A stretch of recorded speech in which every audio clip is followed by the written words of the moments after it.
name is Shania Baltimore. I'm from New Orleans, Louisiana. 1995, I graduate high school. My best friend takes me to a gay bar for the first time. I see drag. I'm completely in love with drag. I started doing drag. I became very popular. That's where the name Shania comes from. I stole it from Shania Twain. I guess about 19 years ago, I was on the verge of turning 22 or fresh after turning 22 years old. And I decided I wanted to start transitioning from a boy into a female. I remember going to my family. My mom always knew that I was gay. My grandmother always knew that I was gay, and kind of telling them that I was going to the next step.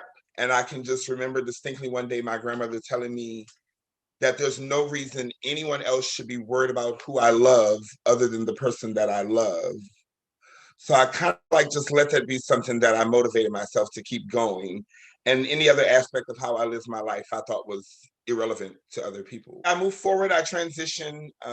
My friends made a very easy transition from calling me Shania to calling me Shania. I guess like all the time, I was always Shania. And then along comes the world once the transgender being is released more into the public eye, then that like need to be a certain amount of feminine started to enter my life. In 2004, after visiting Dallas a lot, maybe the 2 years prior to that, helping them open some bars, hosting at some events, things like that, just visiting Dallas, I got a really good job offer to move down and work with a production company. So it was like a drag mecca, and it was somewhere where I know I would be able to find like a stage to call home. For a large time in Dallas, sex work was definitely paying my bills and then some, hell, a lot of my friends' bills too. Like I had friends that were like kind of ridiculing sex work, but then coming to me and asking me for money to pay their bills.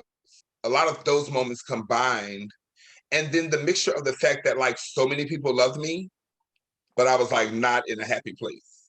And like so many of those people were loving being able to keep me in an unhappy place. I hated what I had let sex work do to me, into my mind, into my sense of self-worth and the building of inadequacies. It probably was like a moment where like I woke up with all of those things combined, but there was definitely just like a moment where like if they want to live with Shania, then I can leave Shania here with them and I can go live somewhere else the way I want to live. As I got older and I started to realize that I was not being as much of me as I was being truthful about to others or forcing others to be for themselves, I started to say, well, let's see if I like maybe go back to living as a guy. I have a great resume. I can't get a job as a girl. I started visiting Austin. Austin looked like a very free place to live, a place where people could hold hands in public regardless of their race or size or color or gender or dress. So, and that really like inspired me along with the beautiful days that the city has. The day of my birthday, one of my roommate was giving me a party for my birthday, and I asked him would he bring me to Austin the next day. And he says, well, what for? And I said, well, I'm going to move to Austin. So he was like, you're going to do what? And I was like, well, yeah, I'm going to move to Austin. I start school on Saturday, at the Art Institute. So I had like my whole life set up. I came to Austin. I started living as a boy again. It was a very effortless way to live. I will say that I forgot the convenience of like not shaving today or the next day or the day after that or the day after that. It kind of like brought me back to the middle, kind of like it really helped me like downsize my life and get rid of the things that were like unnecessary and like fluff off the excess stuff. I went to the interviews, that I chose. I got the jobs that I wanted. And mind you, I'm getting up every day and like binding my chest down like a lesbian, that wants to be seen as a guy. So like I'm kind of living a really different life now where I thought I had lived so many lives and were no more. I was living like I was wearing another pair of shoes every day. At the same time, I still was doing a lot to be seen a certain way, from the outside in. And I started dating this guy, and we were crazy in love and happy and all of this. And I noticed that even when I was a guy, he would introduce me to people as his girlfriend. He was like, well, I guess I kind of just want to make it easier for people to understand, like if they ever see you on the show or like if we ever go swimming or something together, like I just wouldn't want them to be confused. And in that moment, I was like, you know what? Well, I'm doing this too. Like I'm doing this on the other side. Like I'm making sure that I look as much like a guy as I can to make it easier for them to call me he. Yeah, it was effortless to live as a boy, and it was fun, and it was definitely like the real me on the inside. But still, it was not comfortable in the way that I presented. I still felt a lot more comfortable presenting more of a feminine, stature, I guess.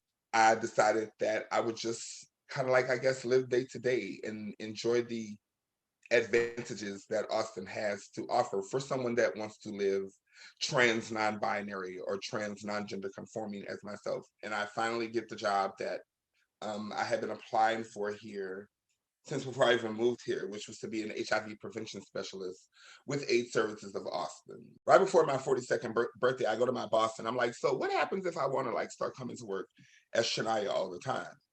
And she was like, she's like, do you want to go home right now and change, come back? So you want to use your lunch hour to come back to Shania? She used to come to my shows and stuff. She was like, well, I would absolutely love it. She was like, but this is not about me. This is about you. She was like, you should know that you would feel comfortable here. Like that's what we do. We meet people where they are. We provide safe spaces for people. She said, so you can come to work as Ivan tomorrow if you want. You can come to work as Shania if you want. We can get you 2 name tags, whichever one you want to wear. On that day, you wear that name tag. We will call you that name. We will use those pronouns. And if anybody has a problem, you can just send them to my office. You don't have to deal with any of the backlash. I'll take it all.